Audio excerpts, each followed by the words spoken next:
नमस्कार दोस्तों। आज हम बात करेंगे क्या बिना मिट्टी के टमाटर उगाना संभव है। जैसा कि आप जानते हैं कि मैं पिछले 2-3 वीडियो बना चुका हूं हाइड्रोपोनिक्स के ऊपर, जो इसमें हम संपूर्ण जानकारी के साथ साथ हम कोशिश करते हैं आपको हाइड्रोपोनिक्स तकनीक के में क्या क्या उत्पादन कर सकते हैं उसके बारे में बताने के लिए। तो क्या हम कम जगह और कम पानी में अधिक उत्पादन ले सकते हैं, या हम कह सकते हैं कि कम जगह और कम पानी से अधिक उत्पादन मिल सकता है। नमस्कार दोस्तों, आज हम बात करेंगे हाइड्रोपोनिक्स तकनीक से टमाटर उत्पादन यानी कि चेरी टोमेटो के बारे में। चेरी टोमेटो की खेती कैसे की जाती है हाइड्रोपोनिक्स तकनीक से। एक ऐसा आधुनिक खेती का जो है माना जा रहा है कि यह भविष्य की खेती है। बाद में भविष्य में इस तरह की जो हाइड्रोपोनिक्स तकनीक या एरोपोनिक्स तकनीक का बहुत ज़्यादा प्रचलन हो जाएगा, और जिस तरह से कृषि में तकनीकों का बहुत ज़्यादा समावेश हुआ है। अगर आप किसान हैं, छात्र हैं या नई तकनीक सीखना चाहते हैं तो यह वीडियो आपके लिए बहुत उपयोगी रहने वाला है। तो दोस्तों, आज हम बात कर रहे हैं हाइड्रोपोनिक्स के बारे में, और हाइड्रोपोनिक्स तकनीक से हम टमाटर की खेती कैसे करें। अगर हम करें कि हाइड्रोपोनिक्स है क्या, तो हाइड्रोपोनिक्स एक, अगर हम कह सकते हैं कि एक तकनीक है, कृषि तकनीक है या एक सिस्टम है जिसमें हम अपने ज़रूरत के अनुसार उन सभी पौधों की उन सभी सब्जियों की खेती या फूलों की खेती कर सकते हैं जिसमें मिट्टी की आवश्यकता नहीं होती है, और जिसकी खेती हम पानी में ही करते हैं। इसमें पौधे मिट्टी के बिना ही उगाया जाता है। इसमें पौधों को पानी में पौधों को जो पोषक तत्व है वो पानी में घोल कर दिया जाता है, और उसको हम जो पानी में जब हम न्यूट्रिएंट को घोलते हैं उसे हम पोषण घोल कहते हैं या पोषक घोल कहते हैं। और इसी पोषक घोल से पौधे अपना पोषण लेते हैं और उनकी जड़ों की बढ़वार भी होती है, और पौधे अपना विकास भी करते हैं, साथ में फलन में भी आते हैं या उनकी पत्तियों की ग्रोथ होती है। लेकिन सबसे बड़ी बात है कि पोषक घोल जो हम देते हैं वो बैलेंस्ड होना चाहिए। और आपको पता है कि जब हम पौधे की बात करते हैं तो आपको जो उसमें ऑक्सीजन की भी मात्रा होनी चाहिए, यानी कि जड़ के लिए पानी और हवा दोनों बहुत ज़रूरी है। तो जहाँ तक हम बात कर रहे हैं तो उसमें एयरेशन, उस पानी में एयरेशन के लिए हमारे को विभिन्न प्रकार के इक्विपमेंट लगाए जाते हैं जिससे हवा और पानी का मिश्रण बना रहता है। पानी में ऑक्सीजन घुला रहता है और वही पानी ऑक्सीजन जो है पौधे को जड़ के द्वारा मिलता है और बैलेंस रखता है। अगर फ़ायदे की बात करें तो इसमें 80 से 90% तक करीब करीब पानी की बचत होती है, जितना एक पौधे को उगाने में लगता है। और चूँकि वाटर इसमें रिसर्कुलेट होता है, जो पानी है पौधा लेता है, जो न्यूट्रिएंट लेता है, और पानी बार बार सर्कुलेट होता रहता है पाइप सिस्टम में। कम जगह में ज़्यादा उत्पादन मिलता है, रोग भी इसमें कम लगते हैं, कीड़े की भी समस्या बहुत कम आती है, और पूरे साल भर इसमें उत्पादन संभव है। यानी कि आप अगर टमाटर उगाना चाहें तो जनवरी से दिसंबर से लेके अगले जनवरी तक आप टमाटर की खेती कर सकते हैं। खीरा लगाना चाहें, जैसा कि मैंने आपको बताया, इसमें लेट्यूस पूरे साल लगता है, आपका पालक पूरे साल लगता है, धनिया पूरे साल लगता है। तो अगर आप चेरी टोमेटो उगाना चाहते हैं तो सबसे पहले चेरी टोमेटो की जो वैरायटी आपने सेलेक्ट करनी है वो इनडिटर्मिनेट होनी चाहिए। इनडिटर्मिनेट का मतलब है कि पौधे की बढ़वार सिंगल स्टेम से हो, पौधे के टॉप में फूल ना आए जब उसकी ब्रांचेज होती है, और इसका ग्रोथ लगातार चलता जाए। और इससे क्या होगा कि इनडिटर्मिनेट वैरायटी लगाने से इसकी बढ़वार जाएगी, सिंगल स्टेज सिस्टम को हम मेंटेन करेंगे, जिससे चूँकि यहाँ स्पेस कम होता है और हमें ज़्यादा फलन लेना होता है, तो इनडिटर्मिनेट वैरायटी जो लगातार बढ़ने वाली वैरायटी है वो सबसे अच्छी रहती है। जैसे चेरी टोमेटो, नॉर्मली जितने भी सारे चेरी टोमेटो हैं वो सारे इनडिटर्मिनेट ही होते हैं, या आप अगर हाइब्रिड इनडिटर्मिनेट टमाटर भी ले सकते हैं। और ग्रीन हाउस के लिए आजकल कई सारे हमारे जैसे पालमपुर की है कि पालमपुर जो टोमेटो येलो है, रेड है, ये एक तरह से चेरी टोमेटो है, और इसका फलन बहुत अच्छा होता है, बहुत ज़्यादा फ्रूटिंग होता है, जैसा कि आप देख रहे हैं। एक पीले रंग का होता है, एक रेड कलर का होता है। तो आप इसका उत्पादन इसको ले सकते हैं। इसलिए वैरायटी को सिलेक्ट करने में विशेष ध्यान रखें। इनडिटर्मिनेट वैरायटी ही सेलेक्ट करेंगे जो लगातार जिसकी हाइट अच्छी लंबाई तक जाती है। इसमें उत्पादन ज़्यादा और जो फलन भी है वो बेहतर मिलता है। एक समय हार्वेस्टिंग करने का, इसमें सभी फल एक साथ पकते हैं।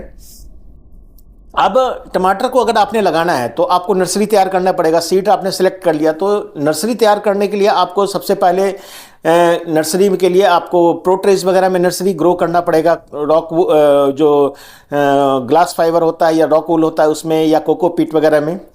और इसके लिए जो टमाटर को लगाने के लिए हम मोस्टली जो इसमें यूज़ करते हैं वो डच बकेट है सिस्टम, या ग्रो बैग है, या ड्रिप सिस्टम है। तीनों से इसमें आप टमाटर को लगा सकते हैं हाइड्रोपोनिक्स में।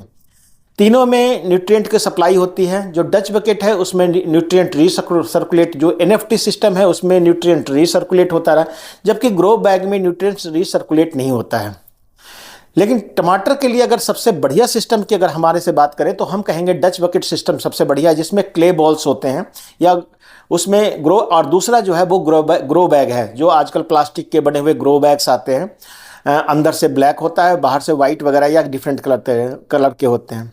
डच बकेट बड़े पौधों के लिए बहुत ही अच्छा होता है, और पानी का इसमें पानी जो पुनः मैंने आपको बताया कि रिसर्कुलेट होता रहता है।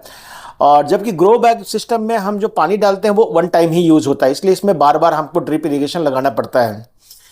शुरुआती लोगों के लिए वैसे अगर सेंसिटिव है, थोड़ा सा जो ज़्यादा जानकार नहीं है और चाहते हैं कि मेरी क्रॉप सक्सेसफुल रहे, तो आप ग्रो बैग्स पे जा सकते हैं। अब इन दोनों में ग्रोइंग मीडिया की ज़रूरत पड़ती है, चाहे आप डच बकेट ले लीजिए, चाहे आप ग्रो बैग ले लीजिए। इसमें मीडिया जो यूज़ करते हैं मोस्टली कोकोपीट कर सकते हैं, परलाइट कर सकते हैं, या वर्मिकुलाइट कर सकते हैं, या तीनों का मिश्रण भी 1:1:1 के रेशियो में मिलाते हैं। कई जगह 70-30 का भी कोकोपीट परलाइट का मिलाते हैं, कई जगह वर्मिकुलाइट भी मिलाते हैं। तो दोनों में या किसी में, जैसे आप डच बकेट में करेंगे तो कई बार इसमें हमें क्ले बॉल्स जो होते हैं उसका इस्तेमाल करना पड़ता है। क्ले बॉल्स भी रीयूज़ होता रहता है, बार बार इसको हम क्ले बॉल्स को यूज़ कर सकते हैं। तो हाइड्रोपोनिक्स में मिट्टी की जगह हम ग्रोइंग मीडिया का उपयोग करते हैं, और सबसे अच्छा मीडिया मैंने आपको बता ही दिया कि कोकोपीट होता है, परलाइट होता है, और वर्मिकुलाइट होता है। वर्मिकुलाइट को वर्मी कंपोस्ट से कंफ्यूज मत कीजिए, वर्मिकुलाइट भी एक तरह से अर्थ मटेरियल है, और ये खाद्यान्नों से मिलता है। इसका मिश्रण पौधों को अच्छी जब इनको तीनों को हम मिक्स करते हैं 1:1:1 के रेशियो में, तो इसमें पानी और हवा का मिश्रण अच्छा होता है। और जड़ की वृद्धि के लिए, विकास के लिए ऑक्सीजन बहुत ज़रूरी होता है, ऑक्सीजन और पानी, तो ये दोनों को इक्वल मात्रा में मेंटेन रखता है, यानी कि ऑप्टिमम मेंटेन करता है। तो इसलिए बहुत ज़्यादा इसमें दिक्कत नहीं आती है जब हम इस मीडियम को यूज़ करते हैं, वर्मिकुलाइट, परलाइट और कोकोपीट को। तो मैंने आपको बोला कि बीज आपने खरीद लिया है, इनडिटरमिनेट वैरायटी चेरी टोमेटो आपने खरीद का बीज लिया है आपने, और उसमें आपको नर्सरी पॉट तैयार करना है आपको, तो प्रोट्रेज वगैरह का में ही आप लीजिए। सबसे पहले जो बीज को है प्रोट्रेज में बोएं, 20-25 दिन में करीब करीब पौधा इसका तैयार हो जाता है ना। अगर अच्छे इन्वायरमेंट में 18 से 20 डिग्री टेम्परेचर से ऊपर अगर टेम्परेचर मेंटेन है तो 20 से 25 दिन में पौधा आपका लगाने लायक करीब करीब हो जाता है। और नॉर्मली टमाटर में देखा जाता है कि 4 से 5 पत्ते अगर आ जाएं तो इसको ट्रांसप्लांट कर दिया जाता है सिस्टम में, जैसे डच बकेट में या फिर ग्रो बैग में। तो दोनों में आप इसको कर सकते हैं।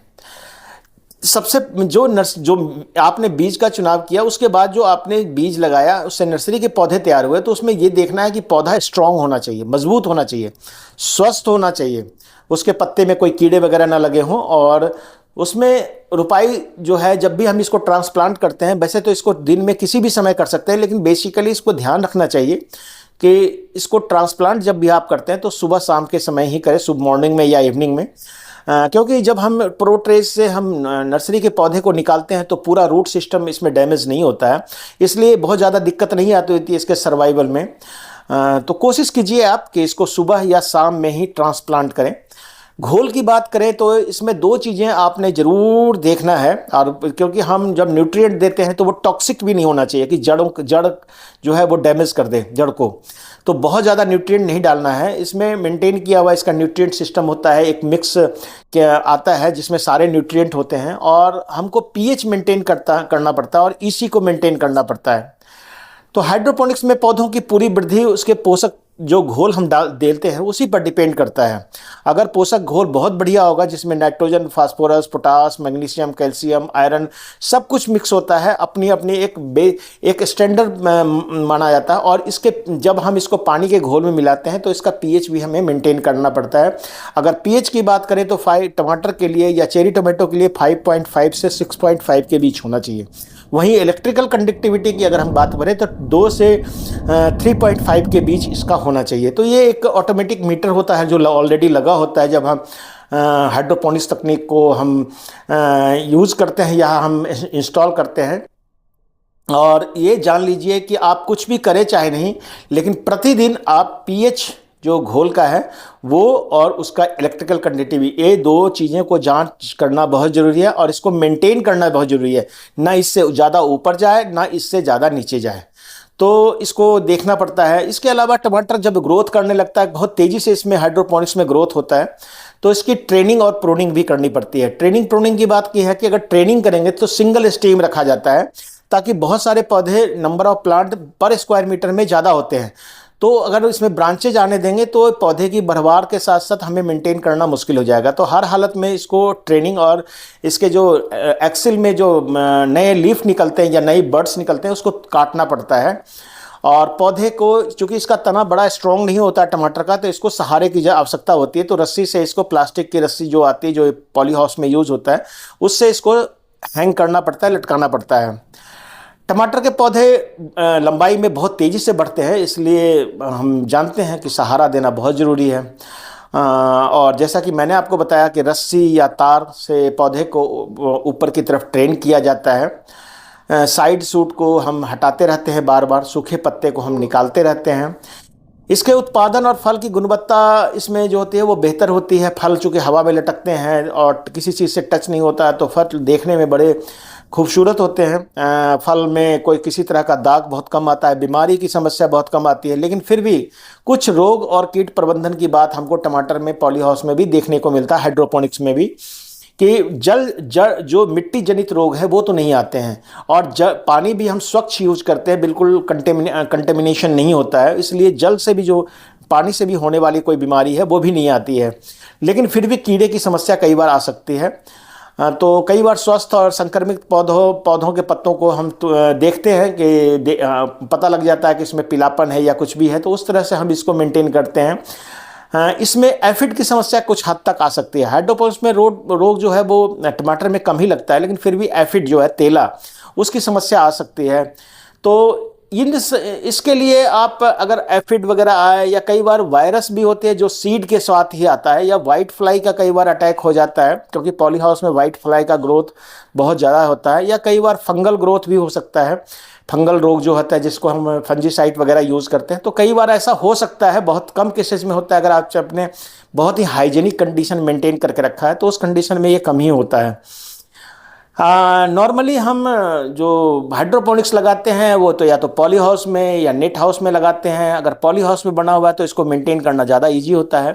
तो इन कीड़े और बीमारियों को रोकने के लिए एक तो पहली बार तो आपको बार बार पौधे के पास आकर के देखना चाहिए, प्रतिदिन इसका निरीक्षण करते रहें कि कोई बीमारी वगैरह तो नहीं आई है। इसके अलावा एक सिंपल चीज़ है, वो नीम आधारित, नीम बेस्ड जो हमारा फर्टिलाइज़र है, पेस्टिसाइड है, जिसको हम बोलते हैं अजाडिरेक्टिन, जो 1000 ppm या 10,000 ppm या 5000 ppm का होता है, उसका हम 5 ml प्रति लीटर में मिला करके इसको स्प्रे कर सकते हैं एक प्रिकॉशन के रूप में। और ये ऑर्गेनिक ही माना जाता है, तो इसमें बहुत ज़्यादा के पेस्टिसाइड का यूज़ कम ही करना पड़ता है। और हार्वेस्टिंग और उत्पादन की बात करें तो ये जो है टमाटर है, जो चेरी टोमेटो है, ये बंचेज में आते हैं, छोटे छोटे टमाटर होते हैं और ये गुच्छे में लगते हैं। और इसमें हार्वेस्टिंग भी बंचेज में ही होती है, करीब करीब एक साथ ही एक बंच पूरा तैयार होता है।